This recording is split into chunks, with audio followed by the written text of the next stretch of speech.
नमस्कार छात्रों, बीए प्रथम वर्ष की इस कक्षा में आप सभी का स्वागत है। आज हम अपने प्रथम प्रश्न पत्र प्राचीन एवं मध्यकालीन काव्य के अंतर्गत सूफी प्रेमाख्यान परंपरा का प्रतिनिधि ग्रंथ पद्मावत उसके विषय में चर्चा करेंगे। जैसा कि हम सभी जानते हैं कि पद्मावत प्रेम की पीर के अमर गायक मलिक मोहम्मद जायसी की सुविख्यात रचना है। प्रस्तुत ग्रंथ में जायसी जी ने लौकिक प्रेम के माध्यम से अलौकिक प्रेम की प्राप्ति का संदेश दिया है। पद्मावत सूफी प्रेमाख्यान काव्य परंपरा में एक महत्वपूर्ण स्थान रखता है तथा इस प्रेमाख्यानक ग्रंथ में हिंदू रीति रिवाजों का पूरी तरह से चित्रण किया गया है। यद्यपि यह ग्रंथ जायसी द्वारा अपने सूफी मत की भारत में प्रतिष्ठा के लिए अपने मुस्लिम सिद्धांतों की परिव्याप्ति के लिए किया गया था, परंतु इसमें हिंदू लोक जीवन का विशद चित्रण किया गया है तथा हिंदू लौकिक संस्कृति की कहीं पे भी अवहेलना नहीं की गई है। जायसी ने इस ग्रंथ के बाद लिखे एक दोहे में जो संकेत दिए हैं उनके आधार पर यह अन्योक्ति है या समासोक्ति, इस विषय पर एक बड़ा विवाद जन्म ले चुका है। कुछ विद्वान इसे समासोक्ति मानते हैं, कुछ अन्योक्ति, परंतु जायसी के उक्त दोहे के आधार पर यह अनोक्ति ही ठहरती है। जायसी कहते हैं, प्रेम कथा ए बात विचारों बूझ ले सो बूझे पाई। तो इस तरह से वे सिंघलदीप, राजा रत्नसेन, पद्मावती, हीरामन तोता सभी को संकेतों के माध्यम से रूपक द्वारा चित्रित करते दिखाई देते हैं। आइए देखते हैं पद्मावत ग्रंथ के विषय में। जायसी ने तत्कालीन समाज में लोकप्रिय रामकृष्ण की उपासना को अपनी काव्य सामग्री नहीं बनाया, बल्कि तत्कालीन प्रचलित सूफी सिद्धांतों को सरल और मनोरंजक रूप में रखकर जन सामान्य को अपनी ओर आकर्षित किया। यानी चली आ रही परिपाटी से अलग हटकर जायसी ने विषय सामग्री जन सामान्य के बीच वितरित की। सूफी सिद्धांतों को हिंदू धर्म के प्रचलित विवरणों से संबद्ध कर इन्होंने हिंदू हृदय को वशीभूत कर लिया। अर्थात सूफी सिद्धांतों को सामने रखा, परंतु उसका माध्यम बनाया हिंदू प्रेम कथा को।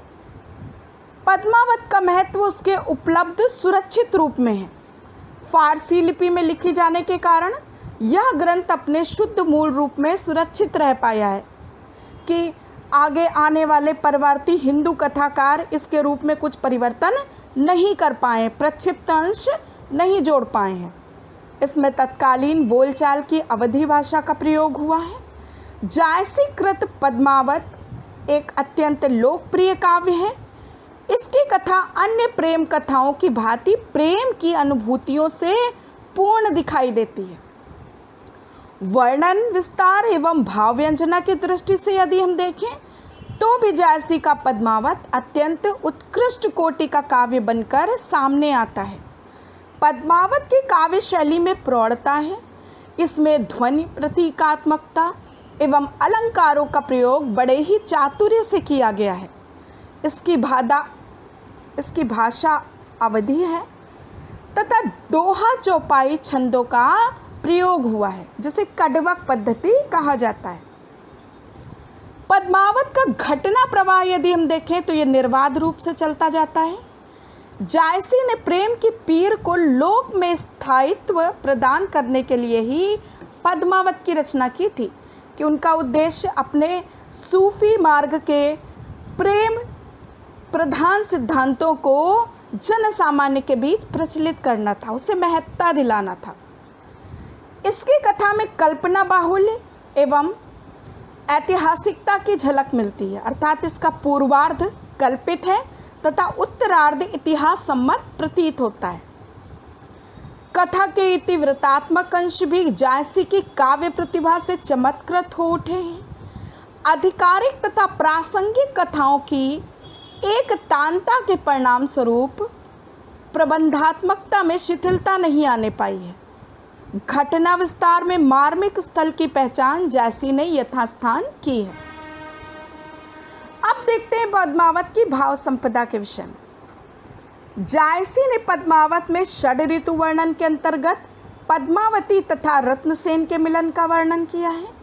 इसमें संयोग चित्रण के जो भी पद्य मिलते हैं उसमें आध्यात्मिक संकेतों की झलक मिलती है। चूँकि ये प्रेमाख्यानक काव्य परंपरा है जिसमें लौकिक प्रेम कथा के माध्यम से अलौकिक कथा के चित्रण का प्रयास किया जाता है, तो इस तरह से हम देखते हैं संयोग चित्रण में आध्यात्मिक संकेत दिखाई देते हैं।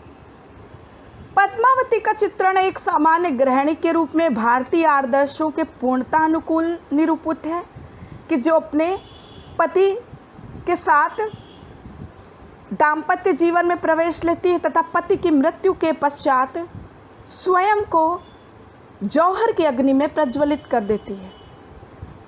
नागमती की विरह व्यंजना प्रस्तुत करने के लिए कवि ने 12 मासे का सहारा ग्रहण किया। 12 मासा 12 महीनों में विरह की परिवर्तित दशा का चित्रण करने वाली काव्य पद्धति को कहा जाता है, जिसमें प्रत्येक ऋतु के अनुसार नागमती के विरह को उद्दीप्त होते हुए दिखाया गया है। गोरा बादल जो कि चित्तौड़ के वीर सरदार थे, जिनकी वीरता के गीत आज भी राजस्थान के हर बच्चे के मुख पर हैं, तो उनके वीरता पूर्वक प्रसंगों में भी वीर भाव की बड़ी उत्कृष्ट व्यंजना की गई है।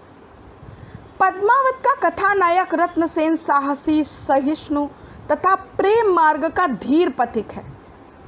जैसा कि प्रेम मार्ग में चलने पर साहसी व्यक्तित्व होना बहुत आवश्यक है, क्योंकि प्रेम का मार्ग ही अत्यंत विकट है, कठिनाइयों से संघर्षों से भरा हुआ है। बोधा ने भी कहा है कि प्रेम का पंथ कराल महा तलवार की धार पे धावनो है। तो उस तलवार की धार पर चलने के लिए हमें रत्नसेन का चरित्र पूर्णतः उपयुक्त प्रतीक होता है। पद्मावती एक सच्ची प्रेमिका तथा पतिव्रता गृहिणी के रूप में पाठक के मन में अंकित होती है। नागमती एक रूप गर्विता नारी है। जायसी कृत नागमती वियोग वर्णन समूचे हिंदी साहित्य की अक्षुण्ण निधि बनकर सामने आता है, क्योंकि इस वर्णन में नागमती की विरह की भावधारा पाठकों को बरबस ही भिगो देती है। वियोग श्रृंगार की सत सत धाराएं इसमें फूट पड़ी हैं। इसकी प्रशंसा करते हुए रामचंद्र शुक्ल ने भी कहा है कि जायसी का विरह वर्णन अद्वितीय है। जायसी की नागमती पाठकों के मन में बरबस ही संवेदना जगा देती है। यदि हम जायसी के अलंकार विधान के बारे में देखें तो कवि द्वारा की गई हेतु प्रेक्षाएं अनूठी हैं। सादृश्य मूलक अलंकारों में उपमा, रूपक, उत्प्रेक्षा, अतिशयोक्ति के सुंदर प्रयोग किए गए हैं। लोक जीवन के चितेरे जायसी ने लोक उपमानों की सुंदर नियोजना की है। कहीं पत्ते के समान विरहिणी का पीला शरीर दिखाई देता है, तो कहीं ओरी के समान आंखें से आंसू गिरते दिखाई देते हैं। प्रस्तुत अप्रस्तुत के द्वारा भाव बिंद विधान भी जायसी की भाषा की प्रमुख विशेषता बनकर सामने आता, तथा इसमें सूफी काव्य रूढ़ियों का भी पूर्णता पालन किया गया, जैसे गिरी गिरी परत रकत के आंसू, रक्त, खून, ये सब चित्रण भारतीय साहित्य परंपरा के अनुसार निषिद्ध माना गया है, परंतु सूफी काव्य परंपरा में ये ग्रहणीय है तथा जायसी इसका प्रयोग करते हुए दिखाई देते हैं। अब सबसे पहले हम देखते हैं कि जायसी की कथा वस्तु क्या है।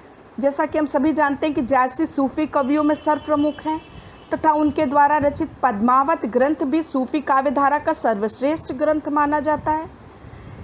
इसके अतिरिक्त जायसी के 2 अन्य ग्रंथ भी हैं, अखरावट व आखिरी कलाम। अखरावट में प्रत्येक अक्षर को लेकर सिद्धांत निरूपण किया गया है, जबकि आखिरी कलाम में कयामत का वर्णन है। ये दोनों ग्रंथ भी अवधी भाषा में ही प्राप्त होते हैं।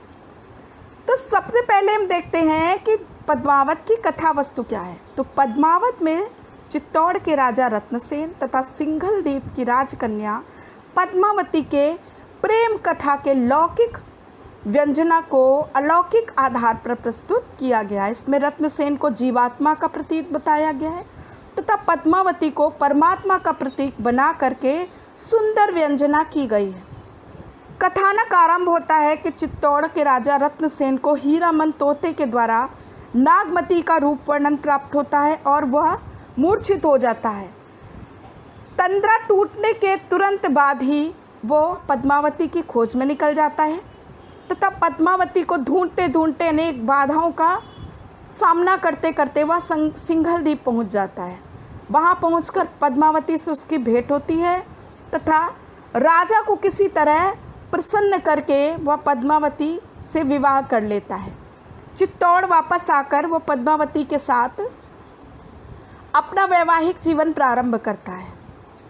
इधर रत्नसेन के प्रवास के दौरान नागमती की विरह जन्य आकुलता को व्यक्त करने के लिए कवि 12 मासक पद्धति का आश्रय लेते हुए 12 महीने में 1 वर्ष तक की नागमती की विरह व्यथा का सुंदर अंकन करते हैं, जिसे नागमती वियोग खंड का नाम दिया गया है। रत्नसेन के वापस आने के पश्चात राघव चेतन नामक एक विद्वान किसी तरह से पद्मावती को असंगत तरीके से देखते हुए पाया जाता है। उसे रत्नसेन बाहर निकाल देते हैं अपने राज्य से। वह दिल्ली जाकर के अलाउद्दीन से मिलता है, जो कि तत्कालीन सम्राट हैं दिल्ली के। उनसे मिलकर के वह पद्मावती के रूप वर्णन की प्रशंसा करता है। अलाउद्दीन मुग्ध हो जाता है और वह चित्तौड़ पर चढ़ाई कर देता है। चित्तौड़ द्वारा वीरतापूर्वक युद्ध किए जाने के पश्चात भी छल से अलाउद्दीन राजा रत्नसेन को मार देता है तथा युद्ध में पराजय के पश्चात वह दुर्ग पर अधिकार करने का प्रयास करता है। समस्त स्त्रियां पद्मावती तथा नागमती के साथ जौहर कर लेती हैं और दुर्ग का द्वार खुलने पर अलाउद्दीन को पद्मावती की राख के अतिरिक्त और कुछ भी नहीं मिलता। तो इस तरह पूर्वार्ध कल्पित तथा उत्तरार्ध इतिहास सम्मत होने के साथ सुंदर प्रेम की व्यंजना दिखाई देती है पद्मावत में। पद्मावत की इसी कहानी पर संजय लीला भंसाली जी द्वारा एक सुंदर फिल्म का भी निर्माण हुआ है, जिसमें पद्मावती की कथा को प्रस्तुत करने का सुंदर प्रयास किया गया है। आज भी चित्तौड़गढ़ के महल में हम जौहर कुंड को देख सकते हैं। तो इस तरह से हम देखते हैं कि पद्मावती का कथानक हिंदू लोक जीवन एवं परंपरा को सुंदरता के साथ प्रस्तुत करता है। जायसी का पद्मावत अवधी भाषा में लिखित हिंदी का प्रमुख महाकाव्य माना जाता है। जैसा कि मैंने पहले बताया, इसकी कथा वस्तु का पूर्वार्ध कल्पित एवं उत्तरार्ध ऐतिहासिक है। डॉक्टर हरदेव बाहरी का मत है कि प्राकृत भाषा में रचित रत्नशेखर कथा पद्मावत की कथा से बहुत मिलती जुलती है। संभव है कि उसी आधार पर जायसी ने पद्मावत की रचना की थी। पद्मावत की रचना सूफी मत के प्रचार के लिए हुई या नहीं, इस संबंध में भी पर्याप्त मतभेद देखने को मिलते हैं। जायसी ने प्रसिद्धि पाने के लिए पद्मावत लिखा, ऐसा उन्होंने स्वयं स्वीकार किया। वे कहते हैं, औ मैं जानी कवि यस कीना मकोई रहे जगत में चीना, कि अर्थात मेरी प्रसिद्धि जग में मेरे जाने के बाद भी रहे, इस उद्देश्य से मैंने पद्मावत की रचना की। पद्मावत में विभिन्न पात्रों में रूपकत्व का आरोप भी किया गया है। पद्मावत के अंत में दिए गए उस कड़वक को, जिसमें पात्रों के आध्यात्मिक अर्थ दिए गए हैं, कुछ विद्वानों ने प्रक्षिप्त भी माना है। जायसी के अनुसार उस कड़वक में प्रतीकार्थ निम्नवत हैं, जिसके कारण इसे वृहदन्योक्ति कहा गया है। जिसके अनुसार चित्तौड़ को शरीर का प्रतीक माना गया है, राजा रत्नसेन को मन का प्रतीक माना गया है, सिंघलदीप को हृदय का प्रतीक माना गया है, पद्मावती को बुद्धि का या ब्रह्म का प्रतीक माना गया है, राघव चेतन को शैतान का प्रतीक माना गया है। अलाउद्दीन को माया का प्रतीक माना गया है। नागमती को संसार या दुनिया धंधा कहा गया है। जैसी कहते नागमती या दुनिया धंधा, बाचा सोई न जही यही चित पंधा। हीरामन तोते को गुरु का प्रतीक माना गया। जिस तरह गुरु के द्वारा ही ईश्वर का साक्षात्कार कराया जाता है, उसी तरह हीरामन तोता भी नागमती के रूप से साक्षात्कार कराते दिखाई देता है रत्नसेन का। पद्मावत में वस्तु वर्णन के अतिरिक्त वन, वाटिका, समुद्र, पर्वत, नग, पर्व, उत्सव, भोज्य सामग्री, वस्त्राभूषणों का विस्तृत वर्णन किया गया है। मध्यकालीन संस्कृति एवं लोक जीवन के विविध पक्षों का सहज स्वाभाविक चित्रण भी इसमें हुआ है। सौंदर्य, प्रेम, विरह, साहस, त्याग, निर्भीकता इसके नायक की विशेषताएं हैं, जो कि ग्रंथ को महाकाव्य की कोटि में लाने के लिए अनिवार्य मानी गई हैं। पद्मावत अवधी भाषा में रचित महाकाव्य है और इसे दोहा चौपाई शैली में मसनवी पद्धति के आधार पर रचा गया है। जायसी ने इस महाकाव्य में सूफी काव्यों में प्रचलित मसनवी शैली का आश्रय लिया है तथा इसमें शाहे वक्त शेर शाह की प्रशंसा भी की गई है। सूफी साधना के 4 पड़ाव होते हैं: शरीयत, तरीकत, हकीकत और मरीफत, जिसमें कि मरीफत अर्थात साधनावस्था, ब्रह्म को प्राप्ति की अवस्था को पाना ही मुख्य उद्देश्य माना जाता है। जायसी का संबंध जायस नगर से था, जो कि रायबरेली जिले के पास था। जायसी का जीवन काल 1492 ईस्वी से 1542 ईस्वी तक माना जाता है तथा पद्मावत की रचना इन्होंने 1540 ईस्वी में की थी। पद्मावत समासोक्ति है या नियोक्ति, इस विषय में विवाद है, ये मैं आपको पहले भी बता चुकी हूँ। तथापि अधिकांश विद्वान पद्मावत को समासोक्ति ही मानते हैं। नागमती का वियोग वर्णन हिंद्री के श्रेष्ठ विरह वर्णनों में गिना जाता है। नागमती की विरह विदग्धता से पाठक अभिभूत हो जाते हैं तथा वह अपने विरह की विशद व्यंजना से पाठकों के मन को द्रवीभूत कर देती है। जायसी ने 12 मास अर्थात 12 महीनों के बदलते हुए ऋतु वर्णनों के आधार पर विरह की दशाओं का अंकन, इसे 12 मासा कहा जाता है, तो इसके माध्यम से नागमती की विरह वेदना का निरूपण किया है। 12 मासा का प्रारंभ आषाढ़ मास से हुआ है। नागमती कहती है कि चढ़ा आषाढ़ गगन धन बाजा। इसी तरह सारे मासों के आधार पर उसकी विरह वेदना परिवर्तित होती रहती है। तो इस तरह से हम देखते हैं कि पद्मावत एक सफल महाकाव्य है। सूफी प्रेमाख्यानक परंपरा में इसका महत्वपूर्ण स्थान है तथा जायसी ने हिंदू जीवन के लोक संस्कृति से परिचित कराने का महत्वपूर्ण कार्य इस प्रेमाख्यानक के माध्यम से किया है। उन्होंने समन्वय स्थापित किया है सूफी सिद्धांतों और हिंदू लोक जीवन पक्ष के मध्य।